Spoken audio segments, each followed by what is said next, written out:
We promised these horses they'd be safe. And they have been.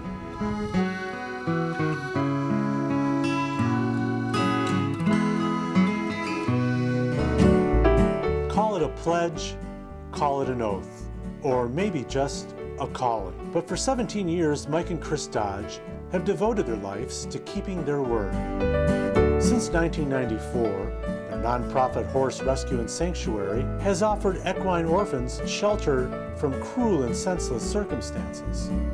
Located in the Western New York village of Pavilion, lives of speed and strength are now shrouded in uncertainty. A lot of what we see is starvation, Neglect. Some of our horses have been abandoned. Injuries, older horses that have worked for a family for years and years and can't do the work anymore. They just don't have star power, or they're not fast enough on the track. And so they just get rid of them. So they end up here, broken in bone and spirit, hobbled yet hopeful of a second chance. For within the confines of these pastures, compassion has no boundary. Rehabilitate them and then try to find them permanent homes. What a beautiful girl. Over the years, they've placed over 400 horses with new owners. With every history, a lesson. She was owned by a 16-year-old girl and jumped. And until she could no longer jump, you can see how bad the knees are. Quarter horse is Jazz City, who is almost totally blind. Here we go. We're going to lose him this summer. His feet are really bad, and we could never stop that infection. You know, we tried to save him, and I've been putting it off. Just let him enjoy a little nice weather.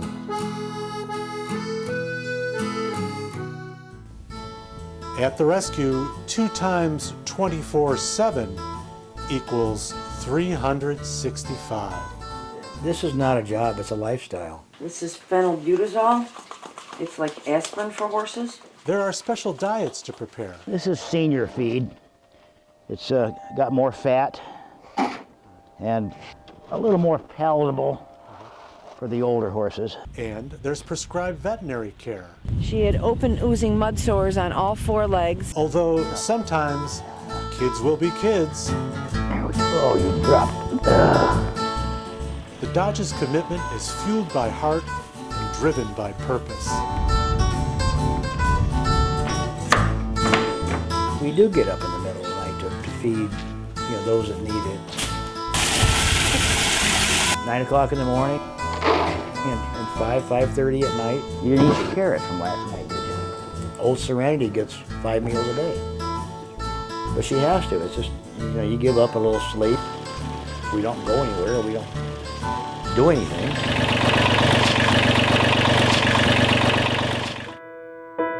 The animals also hunger for understanding.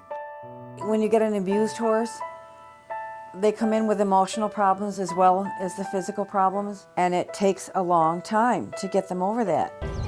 Hey, my pretty girl. Yeah. Yeah. Oh, see that little nose under there. I don't have any more candy. They definitely have feelings. They're a very emotional animal, and they once they form a bond, it's a very deep bond. They turn out nice and shiny. Sacrifice has its cost. I've got injuries from horses. Not easy, especially in this climate. But we know that if we don't do it, something will happen to these animals. They'd probably end up at slaughter. Horse meat is considered a delicacy in Europe, and the slaughtering of these animals is a covert predatory operation. Buyers representing foreign concerns purchase horses at American auctions, then ship them to either Mexico or Canada for processing.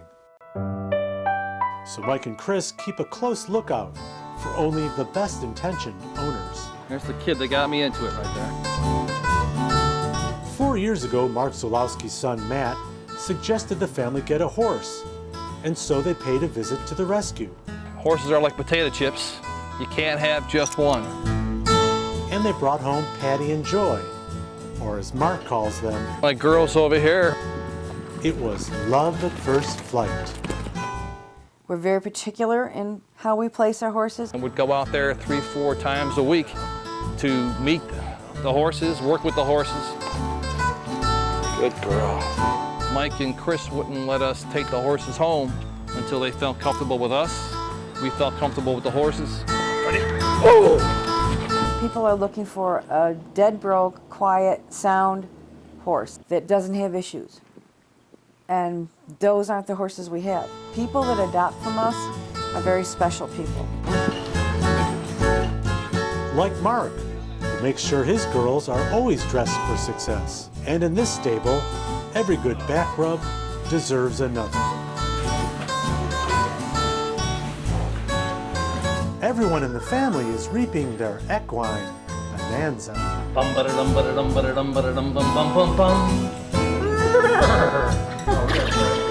God bless the rescue, because it's been a childhood dream for the last 4 years.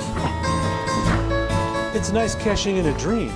However, It's expensive to feed a horse. and veterinary bills can be staggering. And now we're trying to raise the $4,000 for the surgery on that knee. The Horse Rescue and Sanctuary exists solely on a shrinking pool of donations from individuals and foundations. Donations are down 35%. And there are always more mouths to feed. Because of the economy, she had to come back. Don't be afraid to get involved. It's so important for the animals' welfare. A worthwhile investment, considering what horses teach their two-legged friends. Horses don't forget, but they do forgive. And I think that humans need to learn more of that, to put the past behind us and to start trusting and forgiving those around us and not judging. Compassion for all living things, you can learn from horses.